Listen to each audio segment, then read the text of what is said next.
Don't let the ghosts and the ghouls disturb you.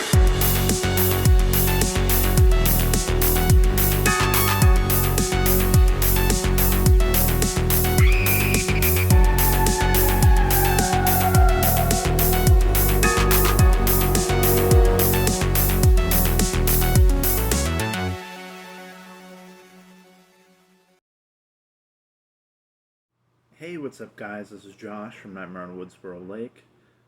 Back to you with the first video of mine for 2023. I know I'm not out in my normal space. It's currently buried in snow, and I really didn't feel like going and digging that out right now.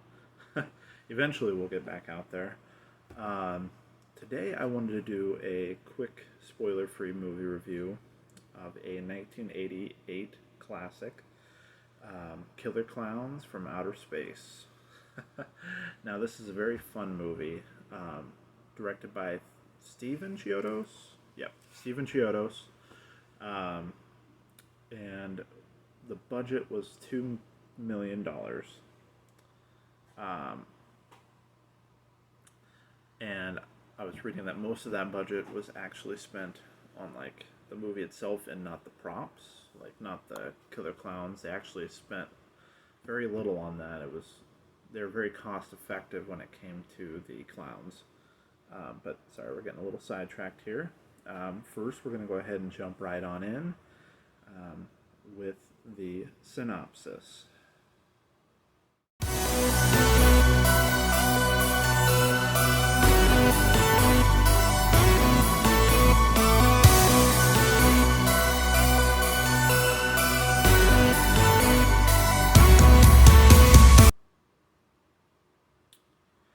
So the synopsis for this film is a small town, some people out on like this lover's lane kind of like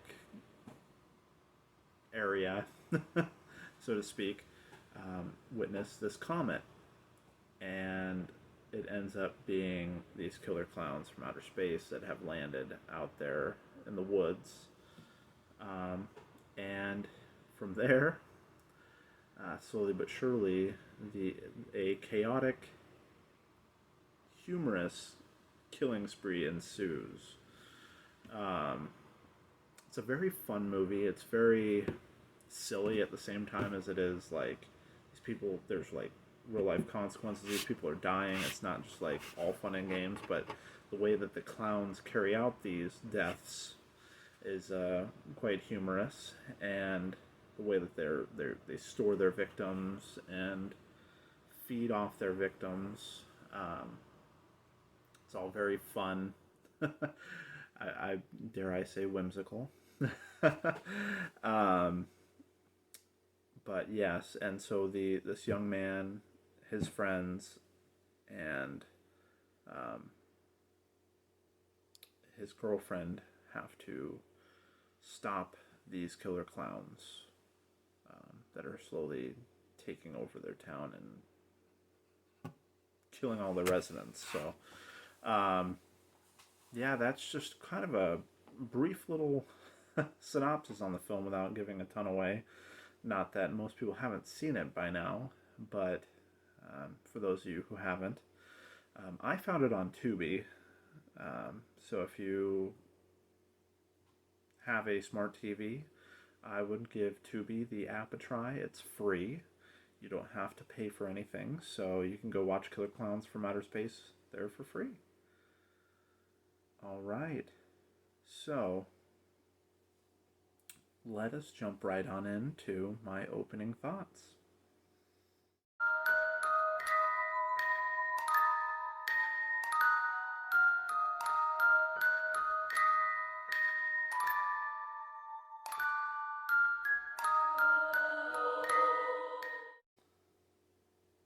So my opening thoughts going into this film was like, from the cover and everything, I'm like, this is gonna be either over the top cheesy or really creepy. Who knows? Like, I honestly didn't know what to think because the clown on the front is pretty creepy looking. I'll have a picture right up here so you can take a look. But that was really creepy on the front. But the thing is, they're all kind of goofy looking in the movie. Um, they do bare their teeth and they're a little creepy when they do that. But like for the most part, they look like silly, but like slightly creepy. Not nearly as creepy as the cover of the movie, but they all have kind of like this slight offness and creepiness to them. But you know, I wasn't sure what I was getting into. I first saw this quite a while back, and then I rewatched it, and I really enjoyed this movie. Um, for it being more on like the semi B side horror films, it's pretty good, and I enjoy it for what it is. It's not like, I don't know, it's not like your big movies like the Friday the 13th, like, or Nightmare on Elm Street or anything like that. It knows its lane that it's in, and it does it pretty damn well. So yeah, it was very enjoyable. Um, that was my opening thoughts on the film. Um, but now let's kind of jump into a little bit of the behind the camera stuff with my segment Behind the Screams.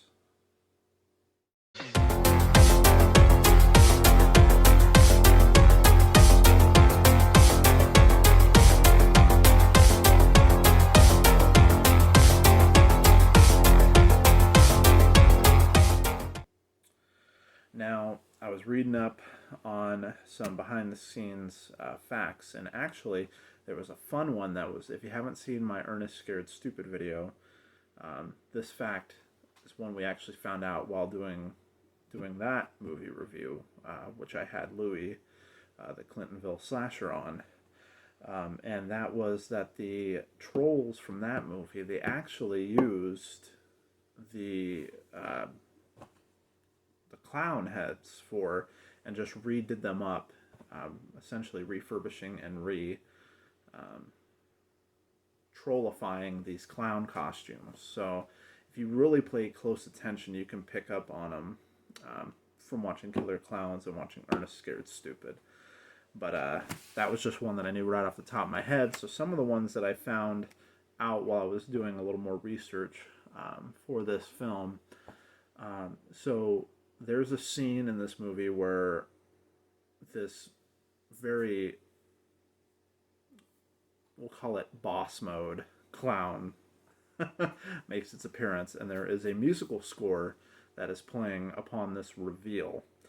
And that score was originally written the year prior to this movie, and it was intended for Friday the 13th Part 6, Jason Lives, one of my favorite movies, aside from Scream. But ultimately it ended up being rejected. So Killer Klowns scooped that up, and it worked really well for that scene.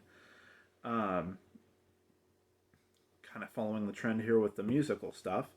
The Dickies, who wrote the theme song for Killer Klowns from Outer Space, wrote the song prior to actually even viewing the film. So they went into it blindly and just wrote, based on the title, essentially alone. Which I really enjoy the theme song for this film as well. I'm into more of the fun songs, like, as cheesy as it was, there was the theme song for Willy's Wonderland with Nicolas Cage. I really enjoyed that too. It had like this like 80s kind of vibe, like, that I really enjoyed. But yeah, those are just a few little fun facts. So thank you for hanging out with me as we took a look behind the Screams. All right, now we're to the moment we've all been waiting for. The casualty scale.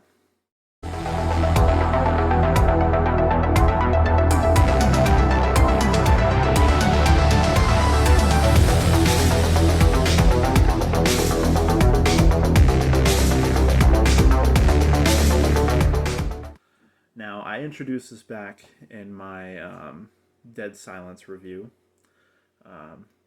and instead of ranking it on a system of like, you know, a grade or a ranking of like, you know, 9 out of 10, we decided to go with different wounds that someone can be subjectified to throughout a horror movie. And so, you know, I have everything from, you know, like severed limbs to a gash, scratch. We've got a bleeder. Did I mention severed limbs? I probably did. Or fatality being like the worst. Now, with this movie, I'm going to give it, because, like I said before, it knows what it is. It's a fun, campy, B-rated horror movie about clowns that are aliens. Like, I mean, give it props for what it is, and the fact that it came out in 1988, you know, that was a very different time. With that being said, I might get a lot of hate for this, so I'll just let this clip explain it to you, but this is exactly how I feel. Hey, Eddie, that a new bike you got? What's happening, Spike?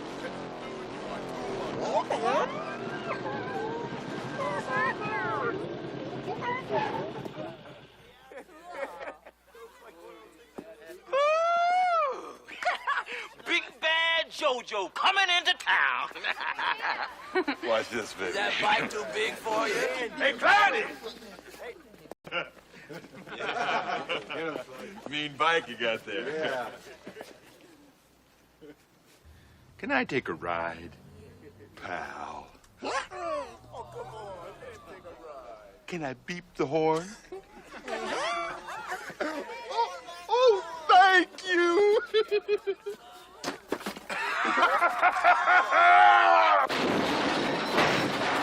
Should have let the man ride his bike.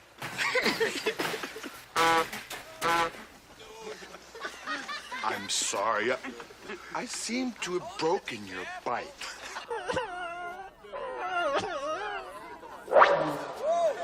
Where'd it go?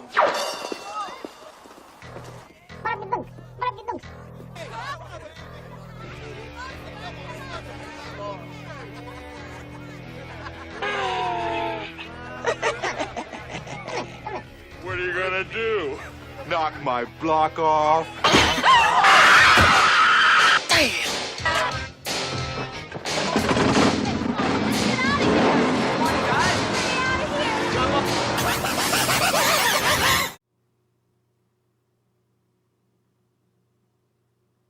I couldn't have said it better myself. So with that being said, the ranking that I give this film is We've Got a Bleeder, which is the second highest ranking that you can get on my new casualty scale. And that is because it's just fun. It is what it is. It's not out there to be like the most horrifying horror movie of all time. It's out there to be fun, to be silly, to be still have horror elements, and just kind of take something that is so innocent and kind of spin it around, you know? It took a more silly approach to Pennywise and It, because obviously, you know, if you know Stephen King's book It, Pennywise is actually an extraterrestrial being. He's not a clown. That's just a form that he took. And these are aliens that are clowns, like, you know, but they're not as brutal. I mean, there was a lot of humor in It, but this is even sillier. So, but I enjoyed it for what it was, so I definitely stick by We've Got a Bleeder. Now, we're going to just go ahead and jump right into my final thoughts.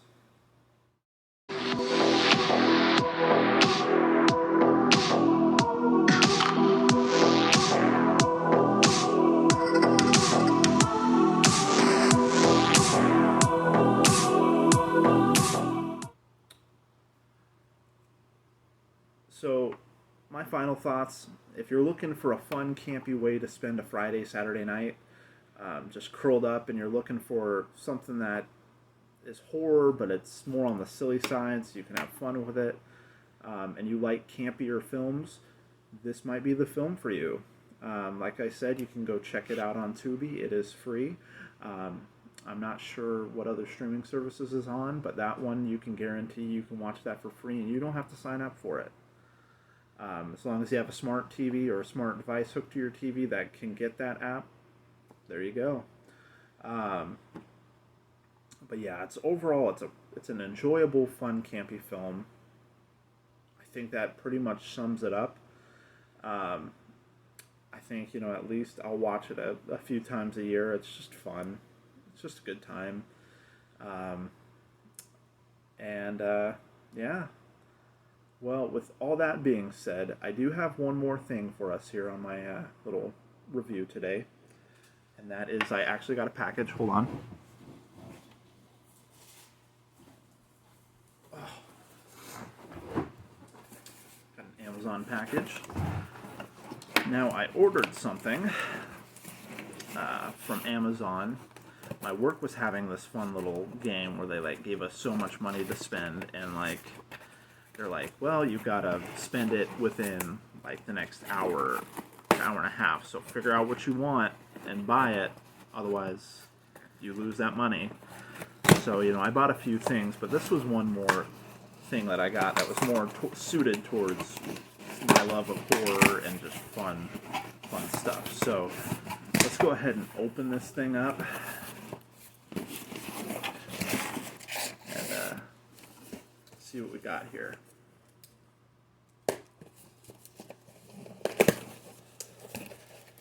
So I have started collecting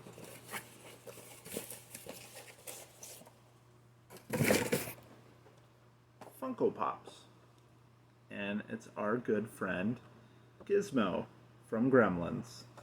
Now, this is actually the third Funko I have. Like I said, I just started collecting them. I have one that is Drax in the Christmas special for Guardians of the Galaxy. My first one is actually Fred Flintstone with a bowl of Fruity Pebbles. So, as you can see, all very different Funkos, but I plan to gather more as time goes on. But yeah, I love it. He has his 3D glasses going and everything. And Gizmo's super cute, and he's our little friendly gremlin who is there to be more of an aid than an enemy. So, and as you can see on the back, they also have the gremlin with the 3D glasses in their more sinister form. If you feed it or get it wet after, I think it was midnight. It's been a while since I've seen Gremlins. I actually was supposed to watch it this holiday season and I didn't. What the heck's wrong with me? But yes, thank you guys so much for tuning in and hanging out with me. Welcome to 2023. I hope we have a lot more fun things to come for you here. I'm actually starting a collaboration channel with Louie from the Clintonville Slasher and the Slasher Hour, and that is called Dead of Night Broadcast. Our first episode will be this month with Ken and Ashley from Sledgehammer Horror as we dive into one of Ken's favorite movies, The Dark and the Wicked. So definitely stay tuned, and yeah. Alright guys, thank you so much. Don't forget to like, comment, and subscribe. And as always, keep killing it out there, my friends, and just remember, don't get caught.